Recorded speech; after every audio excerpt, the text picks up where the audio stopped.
Mr. President, we so appreciate you giving us an hour of your time. I want to start by addressing the elephant in the room, sir. A lot of people did not think it was appropriate for you to be here today. You have pushed false claims about some of your rivals, from Nikki Haley to former President Barack Obama, saying that they were not born in the United States, which is not true. You have told 4 congresswomen of color who were American citizens to go back to where they came from. You have used words like animal and rabid to describe black district attorneys. You've attacked black journalists, calling them a loser, saying the questions that they ask are, quote, stupid and racist. You've had dinner with a white supremacist at your Mar-a-Lago resort. So my question, sir, now that you are asking black supporters to vote for you, why should black voters trust you after you have used language like that? Well, first of all, I don't think I've ever been asked a question in such a horrible manner. First question. You don't even say, hello, how are you?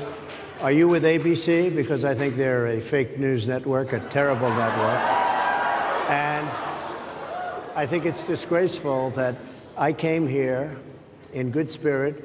I love the black population of this country. I've done so much for the black population of this country, including employment, including opportunity zones with Senator Tim Scott of South Carolina, which is one of the greatest programs ever for black workers and black entrepreneurs. I've done so much, and and I say this, historically black colleges and universities were out of money, they were stone cold broke, and I saved them, and I gave them long-term financing, and nobody else was doing it. I think it's a very rude introduction. I don't know exactly why you would do something like that. And let me go a step further. I was invited here, and I was told my opponent, whether it was Biden or Kamala, I was told my opponent was going to be here. It turned out my opponent isn't here. You invited me under false pretense. And then you said, you can't do it with Zoom. Well, where's Zoom? She's going to do it with Zoom, and she's not coming. And then you were half an hour late. Just so we understand, I have too much respect for you to be late. They couldn't get their equipment working, or something was wrong. Mr. President, I would love if you can answer the question on your rhetoric and why you believe that black voters should trust you with another 4 years. I have been the best president for the black population since Abraham Lincoln. That's my answer. Better than President Johnson, who signed the Voting Rights Act? And for you to start off a question and answer period, especially when you're 35 minutes late because you couldn't get your equipment to work, in such a hostile manner, I think it's a disgrace. Let me just ask a follow-up, sir, and then we'll move on to other questions here.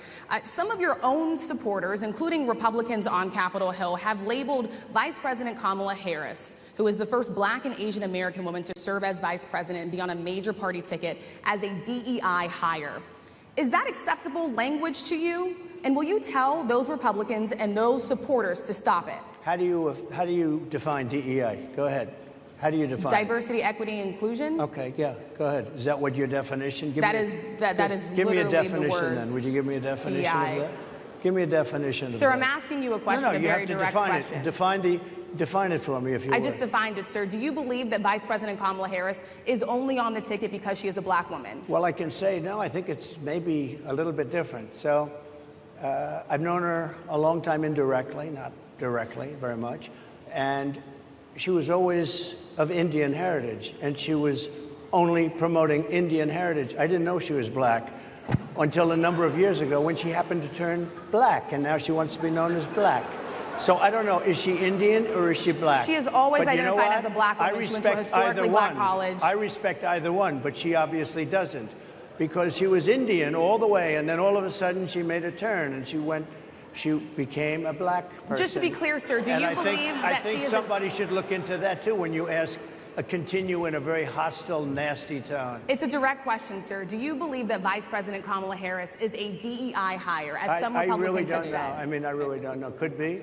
There are some, and there are plenty. I know this lady right over there, Harris, is a fantastic person who just interviewed me at length. And we had a great interview, I think, and I heard you got very good ratings on that interview. Well, you told me it was the longest one of your life, so we had a good discussion. Look, I want to talk about why you're here today.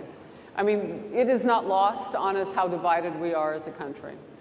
And as you were coming today, we really got to see that we are divided along the lines of race, along the lines of gender.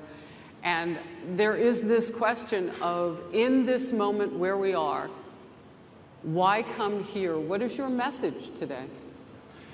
My message is to stop people from invading our country that are taking, frankly, a lot of problems with it. But one of the big problems, and a lot of the journalists in this room I know and I have great respect for, a lot of the journalists in this room are black. I will tell you that coming from the border are millions and millions of people that happen to be taking black jobs. You had the best.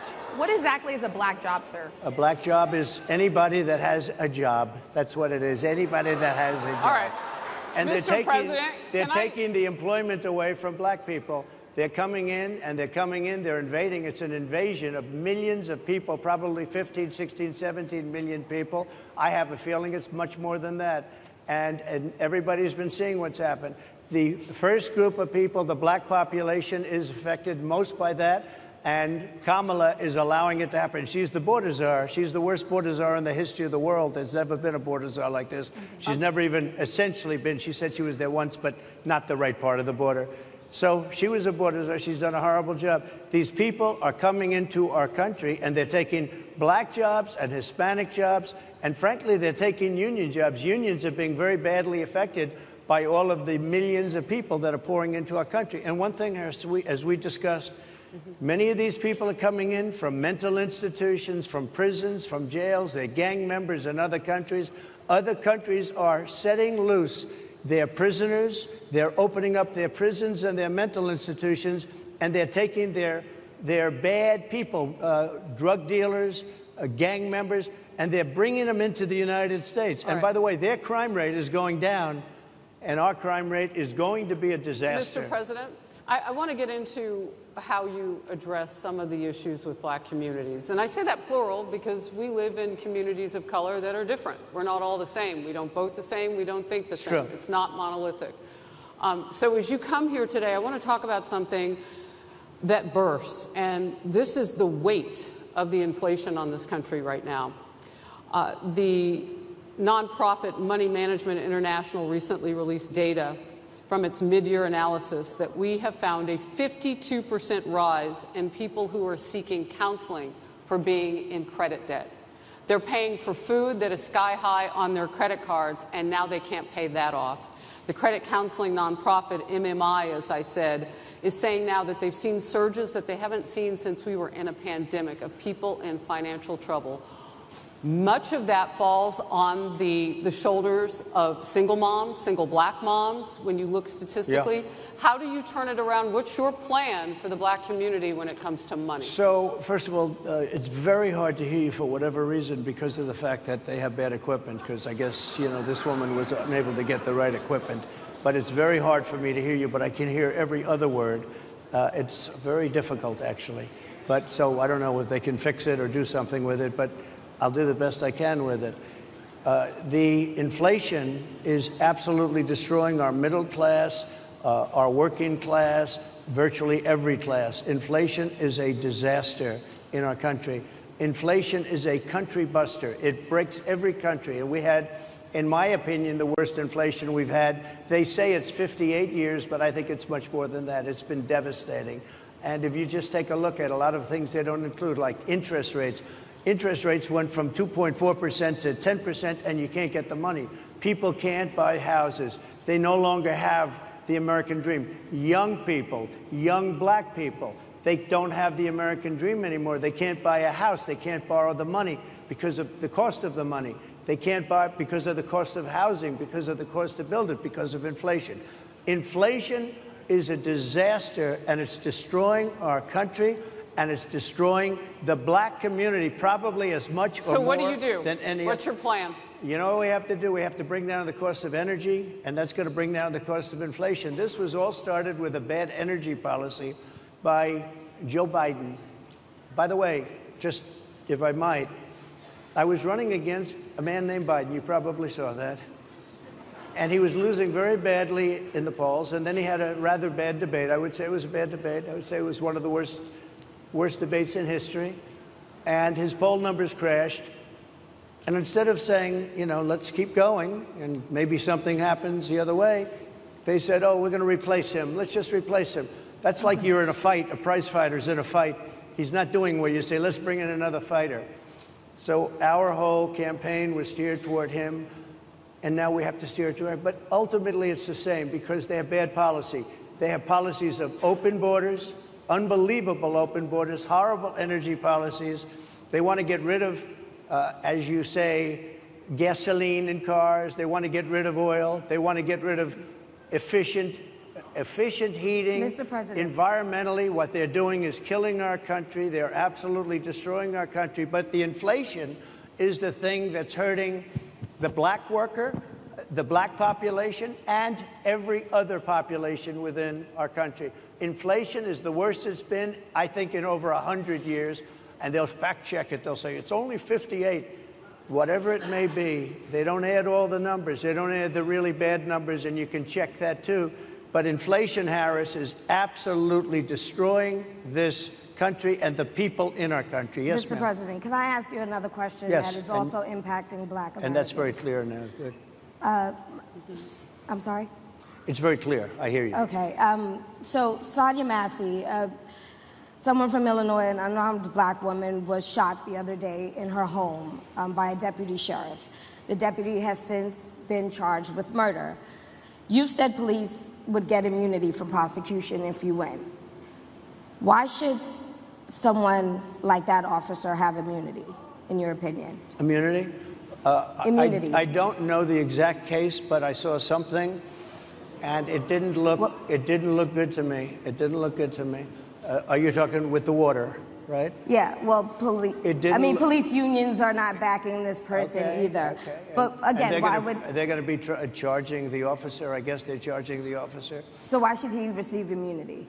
Well, he might not. I mean, it depends. It depends on what happens. I'm talking about people that are much different cases than that. We need people to protect ourselves. And by the way, in Chicago, as an example, a few weeks ago, July 4th weekend, they had 117 shootings and 17 deaths.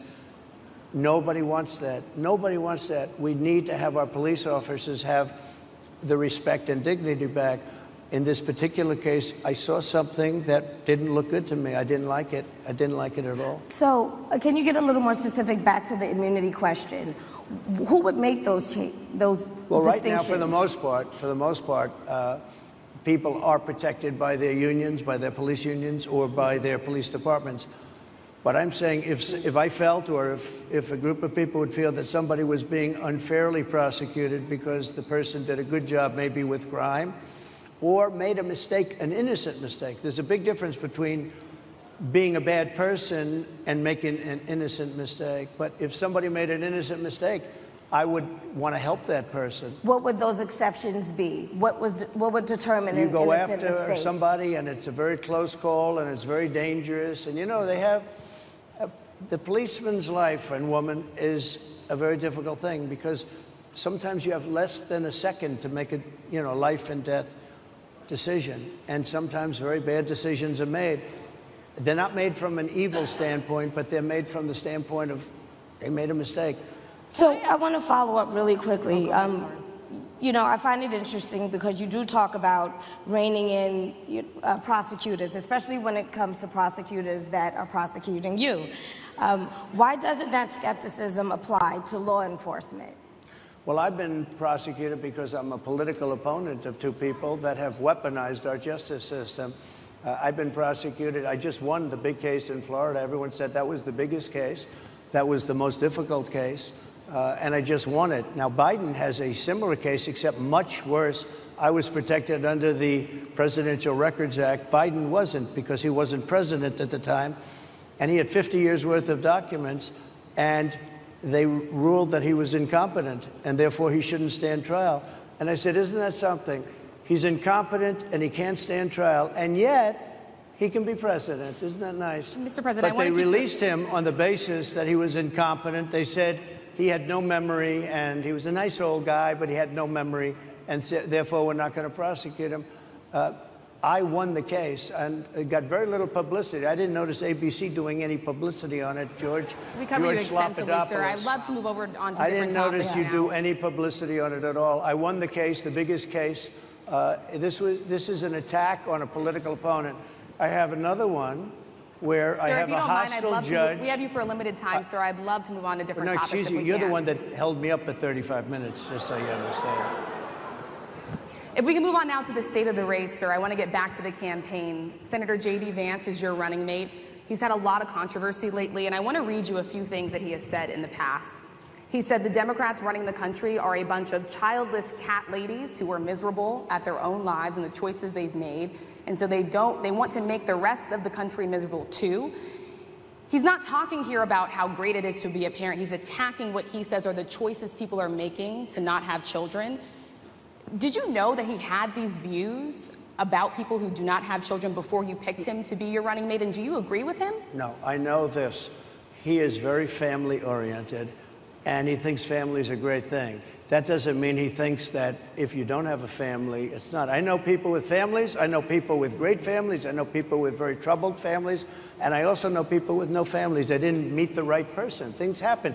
You go through life, you don't meet the right person. But he's not just talking about families here. He also says that people that don't have children should get less votes than those that do. I'm just speaking for myself. Is that your campaign I think position? I'm speaking for him, too. He strongly believes in family. But I know people with great families. I know people with not great families that don't have a family. And the people without the family are far better. They're superior in many cases, okay? He's not saying they're not. What he's saying is that he thinks the family experience is a very important thing. It's a very good thing. But that doesn't mean that if you grow up and you grow older and you don't meet somebody that would be wonderful to meet and would have been good, that that's a bad thing. He's not saying that.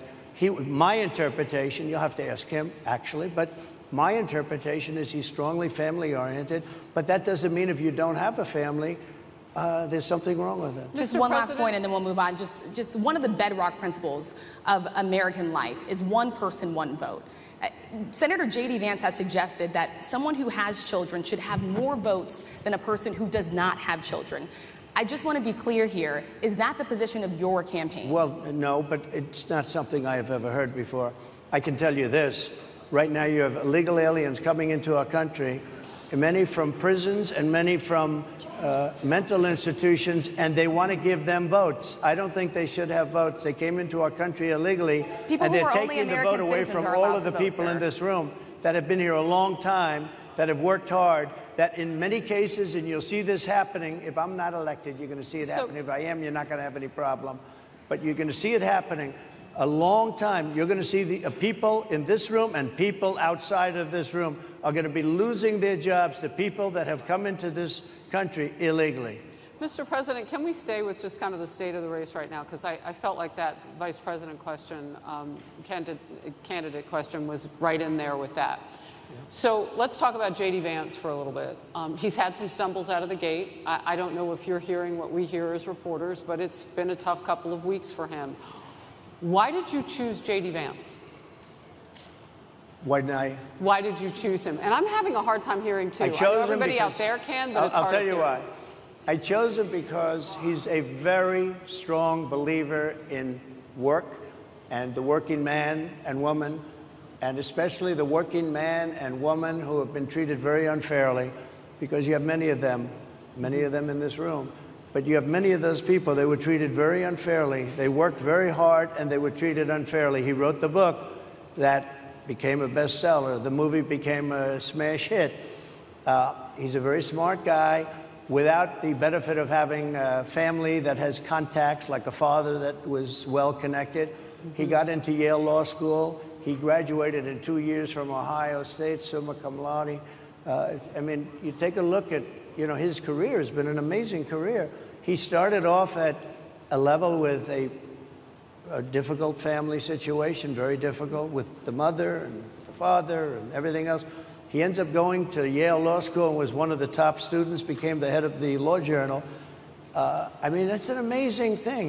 He's a 4-year, he was in the military with great distinction for 4 years, got out, went into business, became successful in business, very successful in business, actually. Did public offerings and other things. And I have to believe in that. I mean, he's somebody that was born in a rough situation. Most of the people know that situation because it was very well documented in his book.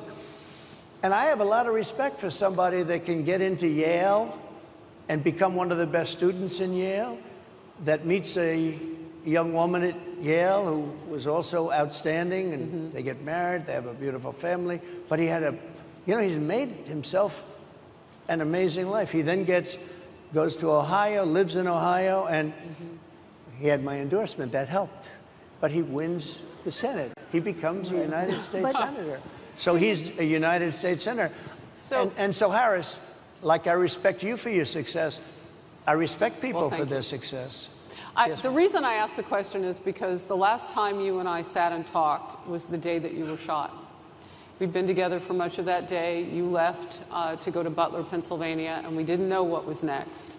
Yeah. And 2 days after that... I cannot understand. Your microphone I know, is so it is really hard for me to understand you, too. I can understand you perfectly. Because she's closer. I can understand you. I'm happy to hear that, sir. But I can't really understand, Harris. I have a few more questions. Because of the distance, and the mics are really in lousy shape, but I cannot understand Are you asking a question? what you're saying. So what I wanted to say was the last time we spoke, you said some words that were prophetic because I asked you who you wanted to choose for vice president. Yeah. And you said normally it really wouldn't matter what they would bring. You choose somebody that you think has a future, that sort of thing. But you said these words 3.5 hours before an attempted assassination on your life. You told me that bad things happen, Harris. And that's why this decision is important this time. Bad things happen. You said it twice. When you look at J.D. Vance, is he ready on day one? Does he what? Ready on day one, if he has to be. I've always had great respect for him, and for the other candidates too. But I will say this, and I think this is well documented. Historically, the vice president, in terms of the election, does not have any impact. I mean, virtually no impact. You have 2 or 3 days where there's a lot of commotion as to who, like you're having it on the Democrat side, who it's going to be. And then that dies down, and it's all about the presidential pick. Virtually never has it mattered. Maybe Lyndon Johnson mattered for different reasons of what we're talking about, not for vote reasons, but for political reasons, other political reasons. But historically, the choice of a vice president makes no difference. You're voting for the president, and you can have a vice president who's outstanding in every way, and I think J.D. is. I think that all of them would have been. But you're not voting that way. You're voting for the president. You're voting for me. If you like me, I'm going to win. If you don't like me, I'm not going to win. I'm going to get my J.D. Vance question in. J.D. Vance? I'm going to get my J.D. Vance question in. To your point and to Rachel's point, he, has a lot of opinions about childless women like myself or divorced people like yourself. Do you think, my point but at is least here. it was said in a friendly manner. My point is, do you think the Republican Party is getting a little bit too judgy about people's lives when you think about abortion or when you think about what J.D. Vance is saying? I don't think, look, I think that the Democrat Party is really the one that has the problem. I think they're radical on abortion because they're allowing abortion in the 9th month. They're allowing the death. They're allowing the death of a baby after the baby is born, based on the governor of Virginia. Based on the governor of Virginia, they're allowing the death of the baby after it's born. They're allowing abortions in the 8th and 9th month. Well, Democrats have denied. I think they're right. And I think the Republican Party is actually much less. I think I've made them much less radical, perhaps, but the Republican Party, what we're doing is bringing it back to the states where everybody wanted it. Democrats, Republicans, liberals, conservative, everybody wanted abortion brought back. They didn't want Roe v. Wade in the federal government. They wanted it, everybody. But the majority of Americans oppose Roe v. Wade being overturned. They don't know about this. Right now, they're voting. It brought it back to the states. Now, I happen to believe in the 3 exceptions. Ronald Reagan believed with rape, incest, life of the mother. I do. I think most people do. I think most Republicans do also. But if you take a look, right now they're doing, it's an amazing thing, out of the federal government, it's in states, and people are voting. And I will say, Ohio is let's call it a more liberal version, has been approved. Kansas, the same thing, a little bit surprising to a lot of people. But the people are now voting, and it's taking this issue that's been going on for 52 years and has torn our country apart, and it's giving it to the people to vote on. And they're voting. And many states have already voted. Others are in the process of voting.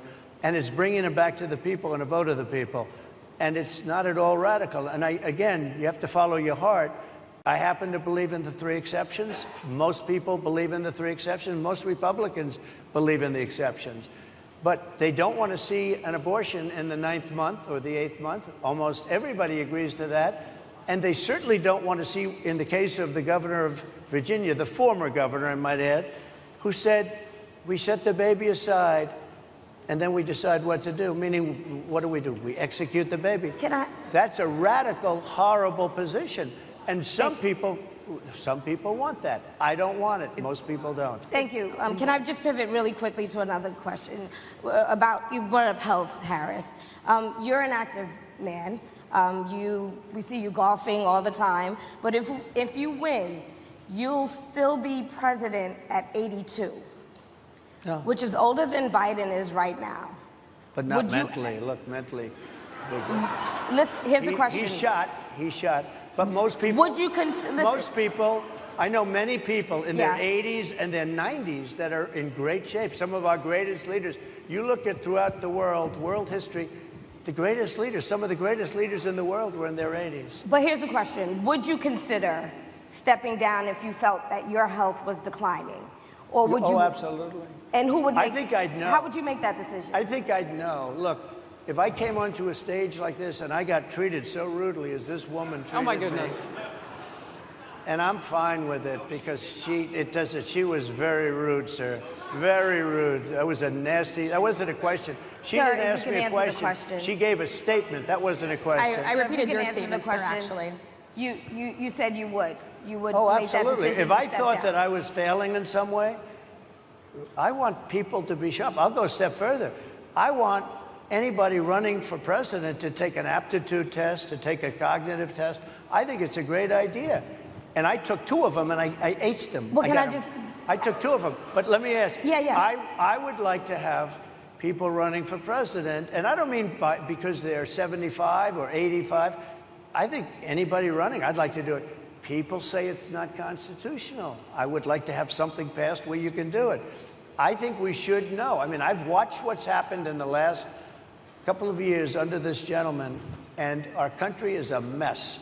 We have inflation. We have the millions of people falling in. We have Afghanistan, which was the worst, most embarrassing moment in the history of our country. What he has done to our country, and her too, what they've done to our country, she has been a horrible vice president. She's considered the worst vice president in the history of our country. Don't mean to interrupt you, but would you consider taking the cognitive test? Mr. President. I would love to and do make it. it public. Well, I've already taken 2 of them, but I'll do it again. Mr. President, how do you intend to... I suggested, Harris, that let's take one. I said, Joe and I will go and take a cognitive test. Now, I'd do it with her, too. I would do it with her also. You know what? She failed her law exam. She didn't pass her law exam, so maybe she wouldn't pass the cognitive test. Mr. President, are you saying she wouldn't pass? Just to be clear, I'm just giving you the facts. To be clear, you don't think Harris? How do you intend? She didn't pass her bar exam, and she didn't think she would pass it, and she didn't think she was going to ever pass it. And I don't know what happened. Maybe she passed it. She did pass it. There's a man over here. I think he must work for her. Mr. President, I would love to ask you about January 6th. You've called yourself the candidate of law and order. Yeah. When Time Magazine asked you if you would consider pardoning all the rioters, you said, yes, absolutely. Sure. You called them patriots. 140 police officers were assaulted that day. Their injuries included broken bones, at least 1 officer lost an eye, 1 had 2 cracked ribs, 2 smashed spinal discs, another had a stroke. Were the people who assaulted those 140 officers, including those I just mentioned, patriots who deserve pardons? Well, let me bring it back to modern day. Like about 5 days ago, we had an attack on the Capitol, a horrible attack on the Capitol. You saw the people that were protesting and spraying these incredible monuments, bells, lions, all these magnificent limestone and granite with red paint, red spray paint that will never actually come off, especially in the limestone. It will never, I'm a builder, I know about this stuff. It'll never, you'll see it in 100 years from now. They viciously attacked our government. They fought with police. They fought with them much more openly than I saw on January 6th. What's going to happen to those people? What's going to happen to the people in Portland that destroyed that city? But sir, my question is on those. What's going to happen to the people that tried to burn? My question is on those rioters who assaulted officers. You have to would you pardon what's those going to people? happen? Oh, absolutely, I would. You would pardon those? If they're innocent, I would pardon them. They've been convicted. And by the way, the Supreme Court just well, they were convicted by a very tough system. How come the people that tried to burn down Minneapolis, how come the people that took over a large percentage of Seattle, how come nothing happened to them? How come the people that... But sir, we're talking about people that were seen beating officers with flagpoles, dragging them down the stairs. They're on video. Have you seen that video, sir? Oh, really? Well, they you would pardon those rioters? They shot a young lady in the face who was protesting. They shot her in the face. You know, nobody died that day. You do know that. But people died in Seattle. Nobody died, but people died in Minneapolis. You know, people died in Minneapolis. And nothing happens, and nobody ever talks, and nothing happens to those people. But you went after the J6 people with a vengeance. And I'll tell you what about the cops that were, and I'm all for the police, as you know, but what about the police that are ushering everybody into the Capitol? Go in, go in, go in. What about that? Look, nothing is perfect in life. But you have people from Minneapolis, you have people just from 5 days ago in Washington, D.C. They were having fistfights and fighting with the police. They were spraying and destroying, they were desecrating our monuments in Washington, D.C. 5 days ago, and nothing happened to them. And you can't have two systems of justice. That's why they went after me as a political opponent, because they felt they couldn't win without doing that. And we're going to win our cases, and we're going to be vindicated. But I have to spend a lot of time on that, and money. That's what they want. After the election, they won't care. Although in my case, I think they probably will, because the hatred is pretty deep. But I'll tell you, they went after me as a political opponent. That's never happened in our country before, and it sets a terrible, terrible precedent. What do you do on day one if you win? What's your first thing? What do? I close the border. And I do two things, because I can do a lot of things simultaneously. I close the border. We don't want people coming in. We want people to come in, Harris, but they have to be vetted. They have to be checked. They have to come in legally. I want people to come into our country, but they have to be vetted. They have to be checked. So when you say, what do? That, and I drill, baby, drill. I bring energy way down. I bring interest rates down. I bring inflation way down so people can buy bacon again, so people can buy a ham sandwich again, so that people can go to a restaurant and afford it. Because right now, people can't buy food. Your grocery bills are up 40, 50, 60%, right? She's agreeing to me. Oh, she's agreeing. Thank you. I like you very much. Mr. President, I think we are. But it's true. Your grocery bills are up. And then they're mandating that you buy an all-electric car. You know, Elon Musk endorsed me, and he's a friend of mine. He's a good guy. He's a smart guy. But I'm against everybody having an electric car, okay? I'm very much against that. You have to be able to, if you want a hybrid or if you want a gasoline-propelled car. But, you know, we have more liquid gold, gasoline, oil, under our feet than any other country. More than Saudi Arabia, more than Russia, more than any other country. I want to use it. I want to use what we have. I want to bring down prices, bring down costs. And I also have to stop the invasion. And remember, they're taking your jobs. These people coming in are taking your jobs. Project 2025. I think we have to leave it there by the Trump team. All right. So leave it. That is the last word. Thank you so much, Mr. Trump, for coming today and joining us. Well, thank you very much. They've been telling us. Thank you. Thank you, everybody, very much. Great honor. Thank you, Mr. President. Thank you. NEBJ will email about details regarding the conversation with Vice President Kamala Harris in September. Thank you. Thank you very much.